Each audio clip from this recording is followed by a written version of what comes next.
تو اس کے گناہ تو معاف ہو گئے ہیں. اب اس نے محاسبہ کر لیا، اس کو پتا ہے میرے روزے، میری عبادت، میرے ذکر، یہ ساری چیزیں. تو جب اس نے اپنے دل کو صاف ستھرا کر لیا تو کامیابی کا یہ ایک بہت بڑا راز ہے، بہت بڑی وجہ بتلائی ہے دل کی، کہ جب کوئی بندہ دل کو صاف کر لے گا تو اس کی کامیابی کی یہ سب سے بڑی ضمانت ہے. اور اللہ کے نبی صلی اللہ علیہ وسلم نے فرمایا الا ان فی الجسد مضغۃ اذا صلحت صلح الجسد كله واذا فسدت فسد الجسد كله. خبردار اے لوگو، اے بندیو، اے بندو، انسان کے جسم کے اندر ایک حصہ ہے، اذا صلحت صلح الجسد كله، اگر وہ صحیح ہے تو سارا جسم صحیح ہے، واذا فسدت فسد الجسد كله، اور اگر وہ حصہ، وہ ٹکڑا گوشت کا خراب ہو گیا تو سارا جسم خراب ہو جائے گا. الا وہی القلب، فرمایا خبردار لوگو وہ دل ہے. تو اللہ کے نبی نے بھی فرمایا کہ انسان کے جسم کے اندر ایک دل کا جو ٹکڑا ہے وہ صحیح ہے تو سارا جسم صحیح، وہ خراب تو سارا جسم خراب. اگر کسی عورت نے اپنے دل کو گناہ کر کے خراب کر لیا تو سمجھ لیجئے اس کا سارا جسم خراب ہے. انسان کا دنیا کے اندر اگر دل دھڑکن بند کر دے تو سارا جسم خراب ہو جاتا ہے، اس کی روح قبض ہو جاتی ہے، وہ کام کا نہیں رہتا ہے. تو دل ہی ایک ایسی چیز ہے کہ جو انسان کے پورے جسم میں جہاں خون سپلائی کرتا ہے تو خون پورے جسم میں جاتا ہے. تو دل خون سپلائی کرے گا تو جسم میں جائے گا، اور دل سپلائی کرنا بند کر دے تو انسان ختم ہو جاتا ہے، خون پھر ادھر ادھر نہیں جاتا. ایسے ہی آخرت کے تعلق سے اگر انسان کا دل صاف ستھرا ہے، اس کا دل صحیح ہے تو وہ صحیح ہے، اور اگر اس کا دل خراب ہے، گناہوں سے بھرا ہوا ہے، نافرمانیوں سے، بدعت سے، شرک سے، قطع تعلقی سے، غیبت سے، گالی گلوچ سے، اور ان ساری چیزوں سے، بغض، حسد، کینہ، جلن، یہ ساری چیزیں اگر دل میں آدمی رکھا ہوا ہے تو اس کا دل خراب ہے. تو بھائیو، میری بہنوں، اگر دل خراب ہے تو پھر ساری چیزیں خراب ہیں. اس لیے اللہ نے فرمایا قد افلح من تزکا، وہ عورت کامیاب ہو گئی جس نے اپنے دل کو پاک کر لیا، اپنے دل کو صاف کر لیا. تو پہلی چیز یہ ہے ماؤں بہنوں، جنت پانے کی، قبر کے عذاب سے بچنے کی، جہنم کے آگ سے بچنے کی، اور کامیاب ہونے کی کہ اپنے اپنے دلوں کو صاف کر لیجئے، اور صاف کرنے کے بعد اللہ کی عبادت کیجئے. تو یہ پہلی چیز ہے. دوسری چیز ہے وَذَكَرَ اسْمَ رَبِّ، اپنے رب کا ذکر کیا. جس عورت نے اپنے نفس کو پاک کر لیا، اپنے دل کا محاسبہ کر لیا، اور دوسری چیز وَذَكَرَ اسْمَ، اپنے رب کا ذکر کیا. ذکر بہت بڑی چیز ہے. قرآن مجید کے اندر اللہ تعالیٰ نے ارشاد فرمایا الا بذکر اللہ تطمئن القلوب، لوگوں دلوں کو سکون اللہ کے ذکر سے ہوتا ہے. کبھی دل پریشان ہو تو ذکر کیا جائے. اور ذکر عام طور پہ عورتیں یا مرد بھی ذکر سمجھتے ہیں سبحان اللہ، الحمدللہ، یا اللہ اکبر، یا اس کے علاوہ اور جو اذکار ہیں.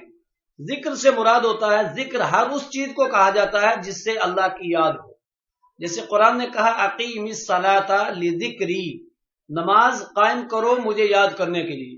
تو نماز بھی اللہ کا ذکر ہے. اللہ کے نبی صلی اللہ علیہ وسلم کی حدیث ہے اذا حضبہ الامر فزع الى الصلاۃ، جب آپ کو کوئی پریشانی لاحق ہوتی تو آپ نماز میں مشغول ہوتے. تو نماز بھی ذکر ہے. ایسے قرآن کے تعلق سے کہا انا نحن نزلنا الذکر، قرآن بھی ذکر ہے، ہم نے اس ذکر کو نازل کیا اور ہم ہی اس کی حفاظت کرنے والے ہیں.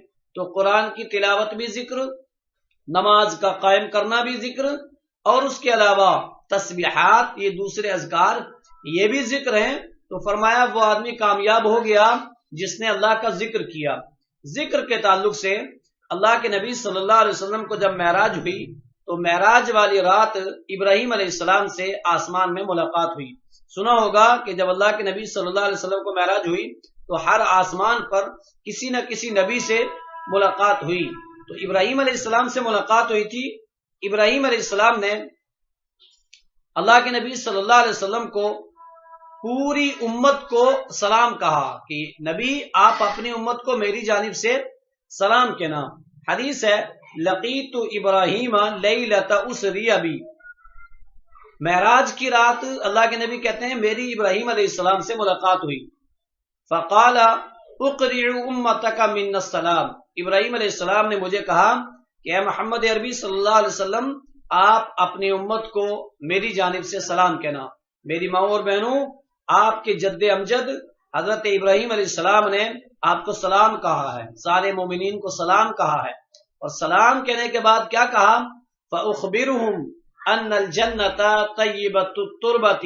اے نبی محترم صلی اللہ علیہ وسلم، آپ اپنی امت کو میری طرف سے یہ میسج پہنچا دینا، یہ خبر پہنچا دینا، یہ بات بتا دینا، ان الجنت طیبۃ التربۃ، جنت کی مٹی بہت اچھی ہے. بھائیوں ماؤں بہنوں، جنت کس کو نہیں چاہیے؟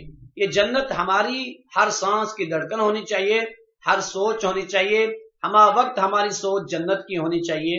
جنت ہی کے لیے ہم اس دنیا میں آئے ہیں، اگر جنت ہی نہ ملے تو دنیا بیکار ہے. فرمایا کہ ان الجنت طیبۃ التربۃ، آپ اپنی امت کے مومنین سے کہہ دیجئے کہ جنت کی مٹی بہت اچھی ہے. عذبۃ الماء، اس کا پانی بڑا میٹھا ہے. وانھا قیعان، اور اس کی زمین بہت ہموار ہے. وغراسھا، اور اس بہترین پانی، بہترین مٹی، ہموار زمین میں پودا لگانا، شجرکاری کرنا. وغراسھا، اس کی شجرکاری، اس کا پود لگانا کیا ہے؟ سبحان اللہ والحمد للہ ولا الہ الا اللہ واللہ اکبر. ماؤں بہنوں، سب سے اچھا ذکر ہے. ابراہیم علیہ السلام نے کہا یہ جنت میں پودا لگانا ہے، یہ جنت میں شجرکاری کرنی ہے. سبحان اللہ والحمد للہ ولا الہ الا اللہ واللہ اکبر. مجھے امید ہے آپ سب کو یہ الفاظ یاد ہوں گے، جن کو یاد نہ ہو یاد کر لیں، دن میں کئی مرتبہ پڑھیں سبحان اللہ والحمد للہ ولا الہ الا اللہ واللہ اکبر. ایک مرتبہ نبی اکرم صلی اللہ علیہ وسلم نے حضرت ابو ہریرہ کو پودا لگاتے ہوئے دیکھا اور کہا الا ادلکم هو خیر منکم. کہا ابو ہریرہ میں اس سے بہتر شجرکاری، اس سے بہتر پودا لگانا تمہیں بتاؤں؟ ابو ہریرہ رضی اللہ تعالیٰ عنہ نے فرمایا اللہ کے نبی بتائیے.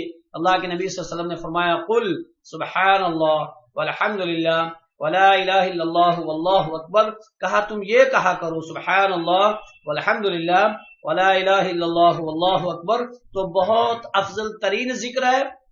اکثر و بیشتر لوگوں کو یاد ہوتا ہے لیکن کہتے نہیں. میری ماؤں بہنوں، آپ یہ سوچ کر کے ضرور کہنا کہ میں جنت میں درخت لگا دوں. جنت میں درخت لگانے کے مثل سبحان اللہ والحمد للہ ولا الہ الا اللہ واللہ اکبر کہنا ہے. اس تعلق سے ایک دوسری روایت ہے ابن ماجہ کی، وعن ابی ہریرہ رضی اللہ تعالی عنہ قال قال رسول اللہ صلی اللہ علیہ وسلم اذا مررتم بریاض الجنۃ فارتعوا. قلت یا رسول اللہ وما ریاض الجنہ؟ قال المسجد. قلت یا رسول اللہ وما ارتعوا؟ قال سبحان اللہ والحمد للہ ولا الہ الا اللہ واللہ اکبر. حضرت ابو ہریرہ فرماتے ہیں اللہ کے نبی صلی اللہ علیہ وسلم نے فرمایا اے ابو ہریرہ جب تم جنت کے باغ سے گزرا کرو تو تم جنت کے میووں میں سے کھا لیا کرو. حضرت ابو ہریرہ نے کہا یا رسول اللہ صلی اللہ علیہ وسلم جنت کے باغ کیا ہیں؟ قال المسجد. اللہ کے نبی نے فرمایا دنیا کی مساجد یہ جنت کے باغ ہیں. ابو ہریرہ نے پوچھا قلت وما الرتع؟ اللہ کے نبی جنت کے میوے کیا ہیں؟ اللہ کے نبی صلی اللہ علیہ وسلم نے کہا سبحان اللہ والحمد للہ ولا الہ الا اللہ واللہ اکبر. بھائیوں ماؤں اور بہنوں، یہ جنت کے میوے ہیں، یہ جنت کے میوے ہیں. جنت کے میوے کھانے چاہیے. ہم دنیا کے میوے اپنی لذت کے لیے، اپنی زبان کی لذت کے لیے، پیٹ بھرنے کے لیے طرح طرح کے میوے، لذیذ لذیذ میوے کھاتے ہیں، لیکن میں سمجھتا ہوں اس سے بڑا لذیذ میوہ دنیا میں کوئی نہیں ہے. آپ اپنی زبان سے آٹا گونتی ہوئی بھی کہیں سبحان اللہ والحمد للہ ولا الہ الا اللہ واللہ اکبر.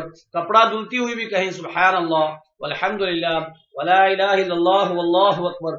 جھاڑو لگا رہی ہیں تو کہیں سبحان اللہ والحمد للہ ولا الہ الا اللہ واللہ اکبر. کثرت سے یہ جملے اپنی زبان سے کہیں، کیونکہ اللہ نے فرمایا جو میرا ذکر کرے گا وہ کامیاب ہو گیا. تو یہ دوسرا جملہ ہے وَذَكَرَ اسْمَ رَبِّهِ، جس آدمی نے اپنے رب کا ذکر کیا وہ کامیاب ہو گیا. تو پہلی چیز جس نے دل کو صاف رکھا، دل کا محاسبہ کیا، اور دوسری چیز اللہ کا ذکر. اللہ کا ذکر ایک ایسی چیز ہے کہ جس سے انسان کا دل، اس کی پریشانی، اس کا غم دور ہوتا ہے اور وہیں اللہ تعالیٰ اس کو کامیاب کرتا ہے۔ تو ایک ذکر سبحان اللہ والحمدللہ، ایک ایسے ہی بخاری شریف کی آخری حدیث ہے، اللہ کے نبی صلی اللہ علیہ وسلم نے فرمایا کلمتان حبیبتان للرحمن ثقیلتان فی المیزان خفیفتان علی اللسان سبحان اللہ وبحمدہ سبحان اللہ العظیم، کہ دو کلمے ایسے ہیں جو اللہ کو بہت پیارے ہیں، بہت محبوب ہیں، زبان پر بہت ہلکے ہیں، یعنی بہت آسان ہیں، اور وزن میں بہت وزنی ہے، بہت طاقتور ہے۔ وہ کیا ہیں؟ سبحان اللہ وبحمدہ سبحان اللہ العظیم۔ اب دیکھیے، یاد تو سب کو ہوتے ہیں لیکن کہہ نہیں پاتے ہم۔ جب آپ کو یہ بات یاد رہے گی نا کہ وزن میں بہت وزنی ہے، اور بروز قیامت اللہ رب العالمین کے ہاں جب ترازو لگے گا، ذرہ برابر نیکی بھی ہوگی، ذرہ برابر برائی بھی ہوگی، تو اس وقت ہمارے یہ کلمے فائدہ دیں گے۔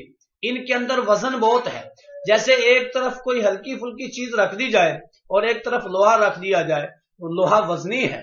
اسی طریقے سے یہ دو کلمے بڑے وزنی ہیں، کثرت سے دن میں کہے جائیں سبحان اللہ وبحمدہ سبحان اللہ العظیم۔ اللہ کے نبی صلی اللہ علیہ وسلم نے فرمایا بروز قیامت جب انسان کا ترازو لگے گا، اس کی نیکیوں کا اور اس کی برائیوں کا، اور اس میں ایک شخص ایسا ہوگا کہ جس کی نیکیوں کا پلڑا اوپر اٹھا ہوا ہوگا اور گناہوں کا پلڑا نیچے جھکا ہوا ہوگا، یعنی گناہ زیادہ ہوں گے اور نیکیاں کم ہوں گی۔ صرف دو چیزیں اس کی نیکی کے پلڑے میں ڈال دی جائیں گی، تو اس کی نیکیوں کا پلڑا زمین پر لگ جائے گا، نیچے لگ جائے گا، اور گناہوں کا پلڑا اوپر اٹھ جائے گا۔ وہ شخص کہے گا ایو ربی ہاؤلائی، اے میرے خالق، اے میرے رب، یہ دو چیز کون سی ہیں جنہوں نے میری نیکیوں کا پلڑا نیچے جھکا دیا؟ اس کو یہ کہا جائے گا یہ تیری وہ دنیا کی دعا ہے جو تو دعا کرتا رہا، جو بندی تو دعا کرتی رہی لیکن دنیا میں تجھے اس دعا کا بدلہ نہ ملا، اس دعا کا بدلہ تیرے نامہ اعمال میں لکھ دیا گیا، آج تیری یہ وہ دعائیں ہیں۔ دوسرا، تیرے وہ اذکار ہیں جو تو دنیا میں سبحان اللہ والحمدللہ سبحان اللہ وبحمدہ سبحان اللہ العظیم یہ جو ذکر کیا کرتا تھا، یہ وہ دو چیزیں ہیں۔ اس لیے میری ماؤں اور بہنوں، کثرت سے سبحان اللہ وبحمدہ سبحان اللہ العظیم کہنا چاہیے۔ اور ایک اور اللہ کے نبی صلی اللہ علیہ وسلم کی حدیث ہے من قال فی اليوم 100 مرۃ، جس آدمی نے دن بھر میں 100 مرتبہ کہا لا الہ الا اللہ وحدہ لا شریک لہ لہ الملک ولہ الحمد وہو علی کل شیء قدیر، تو یہ تسبیح بھی آپ کو یاد ہوگا، یہ ذکر بھی یاد ہوگی آپ کو۔ کہا جس نے ایک بار کہا تو ایک نے کی، لا الہ الا اللہ وحدہ لا شریک لہ لہ الملک ولہ الحمد وہو علی کل شیء قدیر۔ اب ایک عورت اپنا کاروبار گھر کا کر رہی ہے، اور کاروبار کرتے کرتے اگر اس نے دن میں 15 مرتبہ کر لیا ہے تو 15 نیکیاں، دیکھیے کام کرتے کرتے ملی ہیں۔ آپ کو 20 مرتبہ پڑھا ہے تو 20 نیکیاں کام کرتے کرتے ملی ہیں۔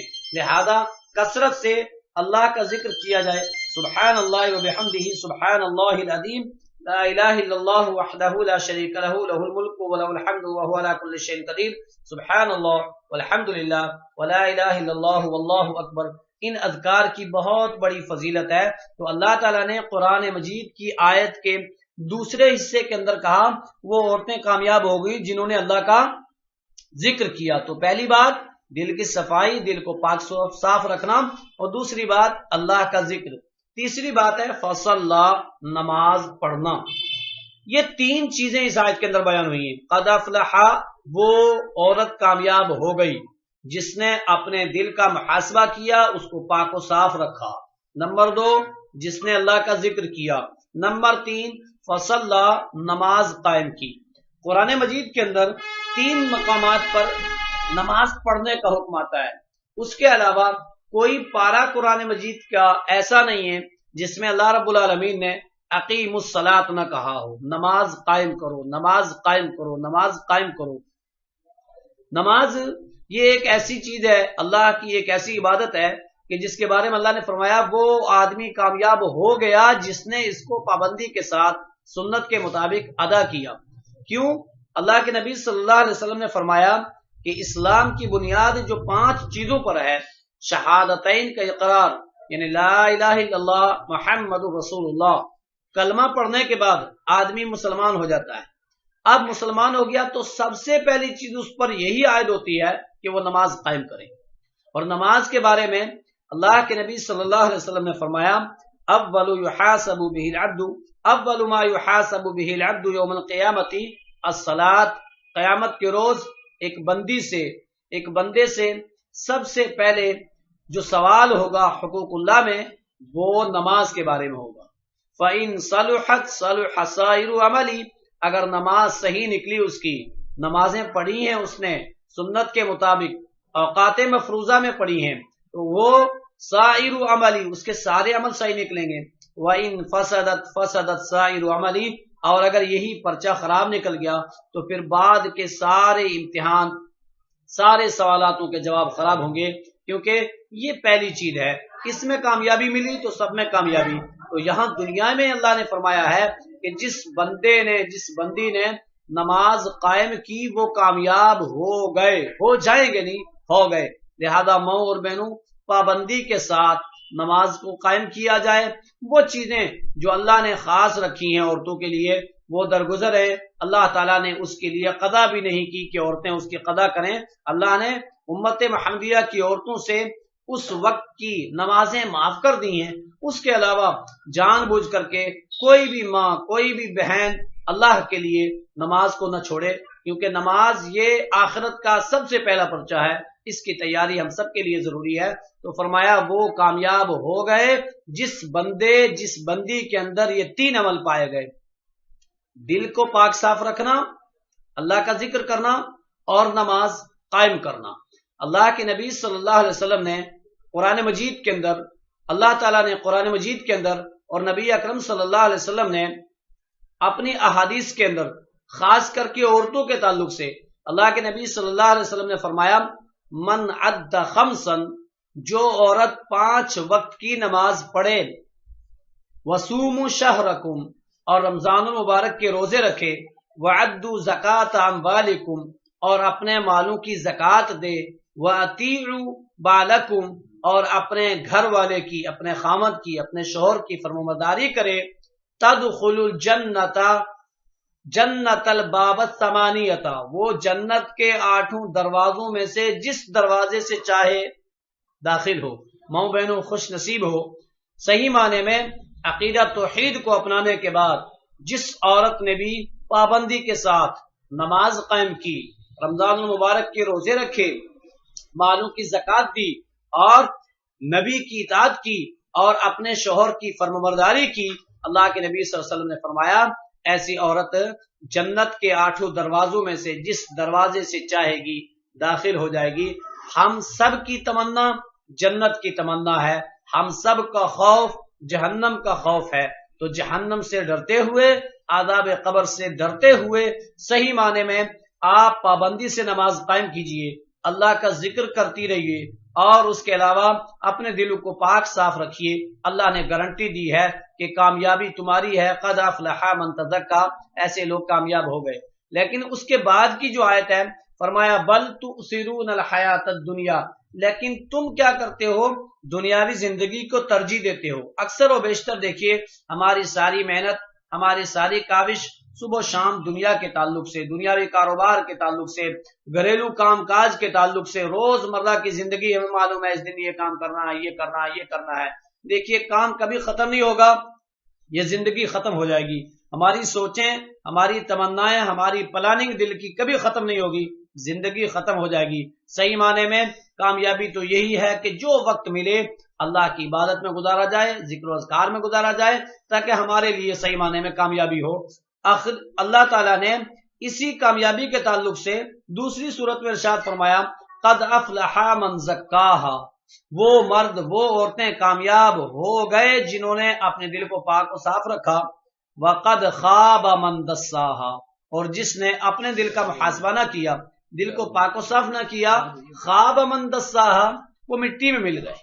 پتہ یہ چلا کہ اگر ہم نے نیکیوں کے تعلق سے کوئی محاسبہ نہ کیا، کہاں مٹی میں مل گئے۔ تو انسان دیکھیے مٹی میں تو سارے ہی ملیں گے، لیکن جس نے نیکیوں کے بغیر اس دنیا سے اپنا خاتمہ کروایا اس کے قبر کا عذاب، آخرت کا عذاب، میدان محشر کا عذاب، سارے عذاب اس کے لیے۔ لہذا اگر صحیح معنی میں ہمیں اپنی زندگی صحیح سلامت گزارنی ہے تو اللہ کا ذکر کیا جائے، اپنے دلوں کو پاک و صاف رکھا جائے اور پابندی کے ساتھ نماز قائم کی جائے۔ اللہ کے نبی صلی اللہ علیہ وسلم نے فرمایا الکیس من دان نفسہ وعمل لما بعد الموت، عقل مند عورت وہ ہے، عقل مند مرد وہ ہے، من دان نفسہ، جو اپنے نفس کا محاسبہ کرے، سوچے نیکیاں کتنی ہیں، کیسے میری زندگی گزر رہی ہے۔ وہ سب سے بڑی عقل مند عورت ہے، سب سے بڑا عقل مند مرد وہ ہے جو اپنے دل کا محاسبہ کرے، وعمل لما بعد الموت، اور موت کے بعد کی زندگی کی تیاری کرے، قبر کی تیاری کرے، قبر کے سوال و جواب کی تیاری کرے، قبر کے عذاب سے بچنے کی، جہنم کی آگ سے بچنے کی تیاری کرے، وہ سب سے بڑا عقل مند ہے۔ اب دیکھیے کتنے سارے مسلمان ہیں جو نہ قبر کے عذاب کے بچنے کی تیاری کرتے ہیں، نہ اس کے سوال جواب کی تیاری کرتے ہیں، نہ آخرت کے عذاب سے بچنے کی تیاری کرتے ہیں، جبکہ عقل مند کہا ہے اللہ کے نبی نے اس عورت کو جو اپنے نفس کا محاسبہ کر کے موت کی بعد کی زندگی کے لیے تیاری کرے۔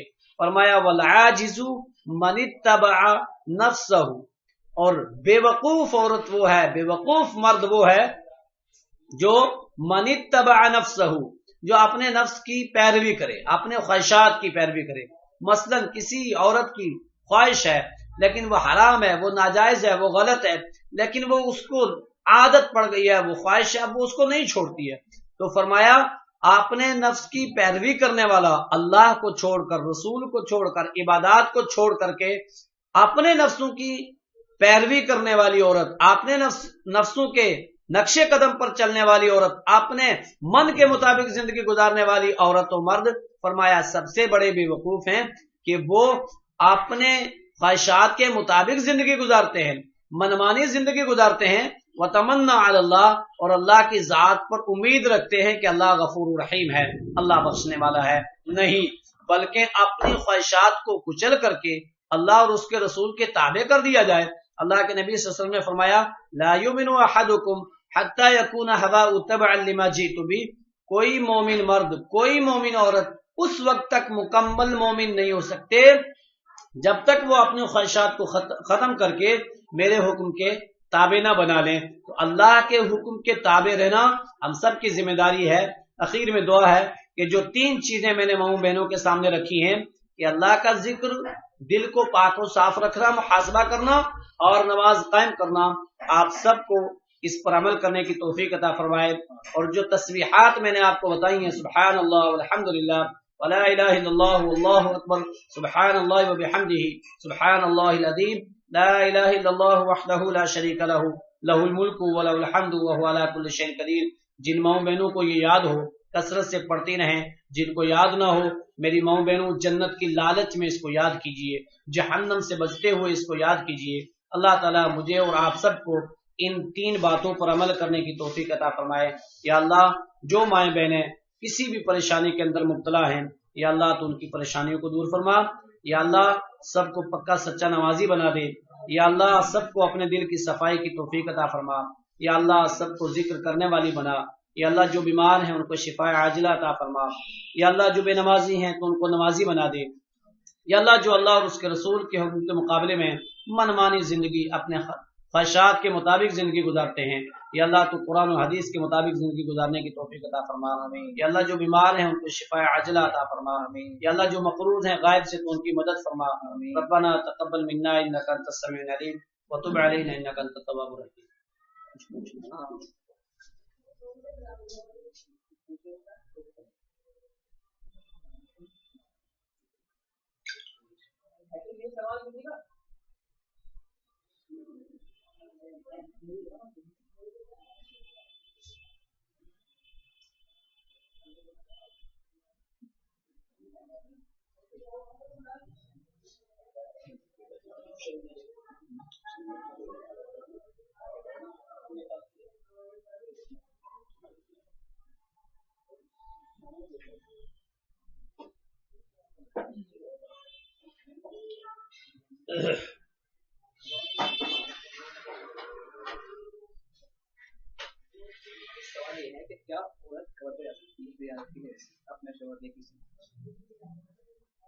سوال ہے کہ کیا کوئی عورت قبر پہ جا سکتی ہے یا نہیں؟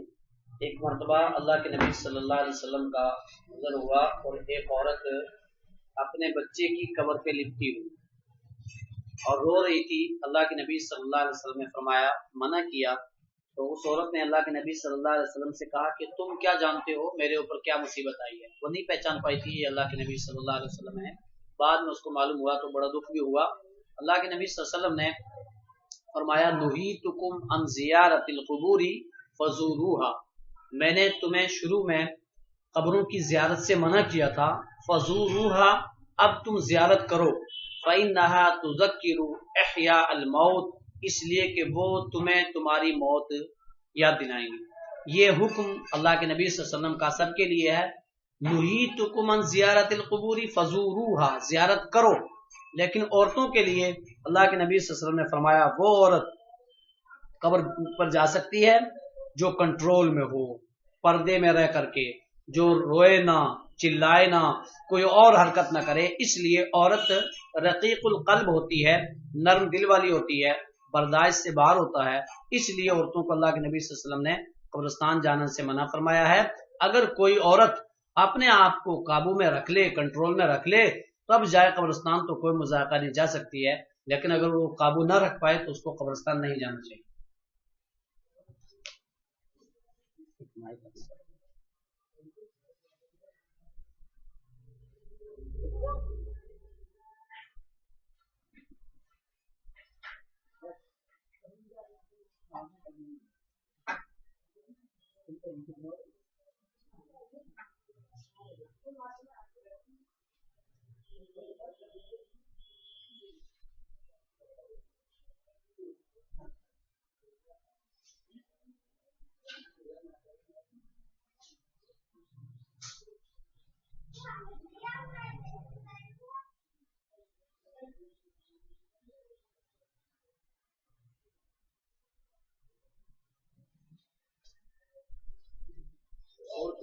غیر مردوں کے سامنے چہرہ ڈھکنا فرض ہوتا ہے، چہرہ بھی ڈھکے، کتنا فرض ہوگا کس کے سامنے؟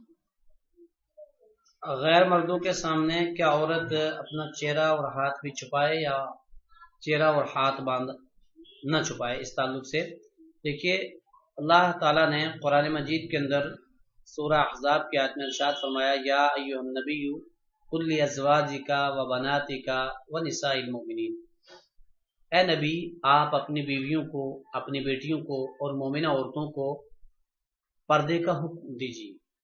پردہ جو ہے عورت کا لفظ ہی قرآن کے اندر اللہ کے نبی نے فرمایا العورت عورت، عورت چھپانے کی چیز ہے، عورت کا معنی ہی ہے پردہ کرنے کی۔ پردہ عورت کا پورے کا پورا، عورت کا ہاتھ، عورت کا چہرہ غیر مرد کے سامنے نہیں کھلنا چاہیے، پورا کا پورا جو ہے عورت ہی ہے، یعنی چھپانے کی چیز ہے، اور اس میں سب سے مین چیز جو ہوتی ہیں، بلکہ دیکھا جائے تو چہرہ اور ہاتھ یہی ہوتے ہیں۔ ہاں یہ الگ بات ہے کہ احرام کے حالت میں اس کا چہرہ کھلا رہتا ہے، اس کے ہاتھ کھلے رہتے ہیں، تو وہ ایک مجبوری ہے، اللہ رب العالمین نے وہ احرام کا طریقہ مردوں اور عورتوں کے لیے رکھا ہے۔ اس کے علاوہ عورت کو کسی بھی غیر مرد کے سامنے اپنا چہرہ اور اپنا ہاتھ نہیں کھولنا چاہیے۔ یہی وہ چیزیں ہیں جو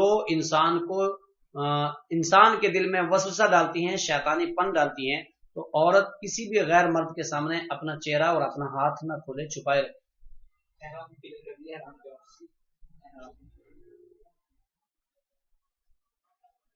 احرام کے لیے ایسا ہے کہ مردوں کے لیے تو ہوتا ہے 2 چادریں، اور عورتوں کے لیے چادریں نہیں ہوتی۔ عورت کپڑا پہنے گی، کیسا بھی کپڑا ہو، لیکن اس میں اس کا چہرہ کھلا رہے گا، اس کا ہاتھ کھلا رہے گا، اس کے علاوہ پورے جسم پر کپڑا رہے گا۔ جیسا کپڑا جو سلا ہوا پہنتی ہیں وہ سلا ہوا پہنے، صرف مرد ہی 2 سفید چادر رکھیں گے، سلا ہوا نہیں ہوگا۔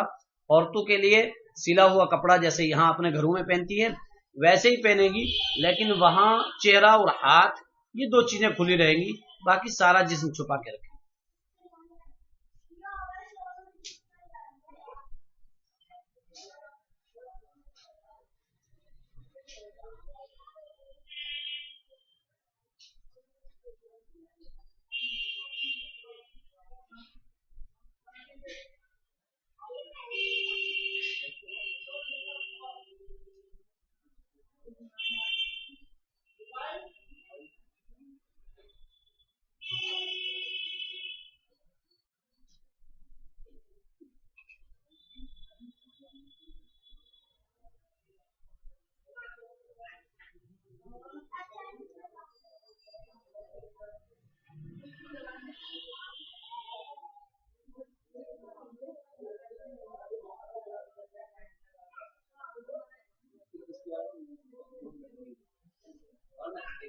خوشبو لگانا کوئی نہیں لگتا ہے پائے وائی پہن کے اس کے بارے میں تو اس ایک سال ہے.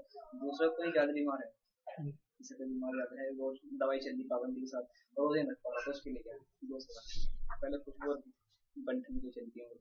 عورتوں کا خوشبو لگانے کے تعلق سے اللہ کے نبی صلی اللہ علیہ وسلم نے فرمایا کوئی بھی عورت جب باہر نکلے تو ایک تو وہ اس طریقے سے بن سور کر کے نہ نکلے، یہاں تک کہ اللہ کے نبی صلی اللہ علیہ وسلم کے دور میں عورتیں جو چلتی تھیں وہ راستے کے کنارے پر چلتی تھیں، اور فرمایا کہ وَلَا يَضْرِبْنَ بِأَرْجُلِهِنَّ، جب چلیں تو اپنے پیروں کو زور زور سے نہ ماریں، آہستہ آہستہ پیر رکھیں. قرآن کا الفاظ ہے وَلَا يَضْرِبْنَ بِأَرْجُلِهِنَّ لِيُعْلَمَ مِنْ زِينَتِهِنَّ، کیونکہ پیر زور زور سے ماریں گی تو وہ جو پہنا ہوا رہتا ہے تو اس کی چنکار کی آواز آئے گی، اس لیے فرمایا کہ پیر آہستہ آہستہ رکھ کر کے چلیں.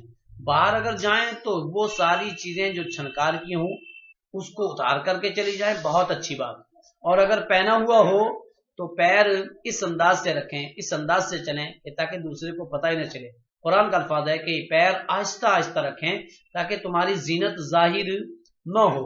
تو عورت باہر نکلے تو خوشبو، عورت کے لیے تو خوشبو ہے ہی نہیں. عورت خوشبو لگا سکتی ہے، بن سور سکتی ہے تو صرف اپنے خامد کے لیے، گھر کے اندر خوشبو لگائے، اپنے خامد کے لیے لگائے. اس کے علاوہ باہر کہیں بھی جا رہی ہے، کسی بھی شادی میں، کسی بھی پروگرام میں، تو پورے کا پورا پردہ کر کے کوئی بھی خوشبو نہ لگائے. منع و صغار کی جو چیزیں ہیں پردے کے اندر رکھ کر کے جائے، لیکن یہ ہے کہ اس میں اس انداز میں چلے کہ تاکہ چھنکار کی آواز نہ آئے، دوسرے کو احساس نہ ہو. تو عورت کے لیے خوشبو جائز نہیں ہے، اپنے شوہر کے لیے لگا سکتی ہے، اس کے علاوہ خوشبو جائز نہیں ہے. دوسرا سوال ہے کہ اگر کوئی آدمی بیمار ہو دوائی روز کھا رہا ہے اور روزہ نہ رکھ سکے. قرآن مجید کے اندر اللہ رب العالمین نے سورہ بقرہ میں ارشاد فرمایا کہ فمن کان منکم مریضا، تم میں سے جو مرد جو عورت بیمار ہو اور دائمی بیمار، یعنی وہ ہمیشہ دوائی کھا رہے ہیں، وہ ایسا نہیں کہ روزے کے بعد ان کی عارضی بیماری ہے یہ ختم ہو جائے گی تو روزہ رکھ لیں گے.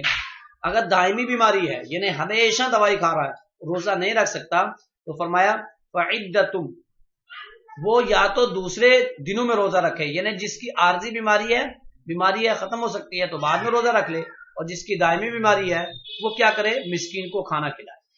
مسکین کو کھانا یعنی 2 ٹائم کا کھانا، ایک دن میں 2 ٹائم کا کھانا مسکین کو اوسط درجے کا، جیسے گھر میں کھاتے ہیں صبح شام، اسی انداز کا کھانا کسی مسکین کو کھلائے.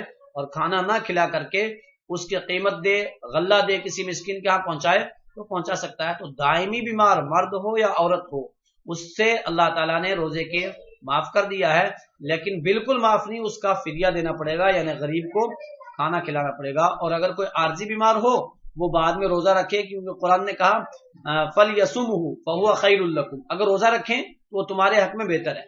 عارضی بیمار ہے تو بعد میں روزہ رکھنا چاہیے، یہی بہتر ہے.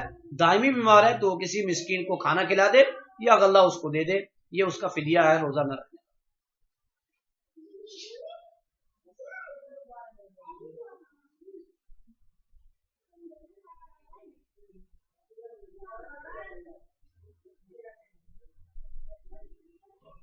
عورتوں کا سنتا ہے موقع تو ملتا نہیں، سناتے نہیں، کبھی ہوتا نہیں، بار بار ایسی بات سوچنا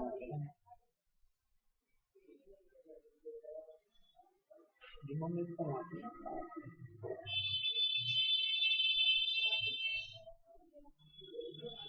جو نمازی پر نگانا آتے ہیں ان کے گھروں سے. اگر روزہ رکھ لیا ہمت کر کے اور پھر بعد میں طبیعت خراب ہوتی ہے، بیچ میں روزہ کھول سکتے ہیں، دوائی کھا سکتے ہیں.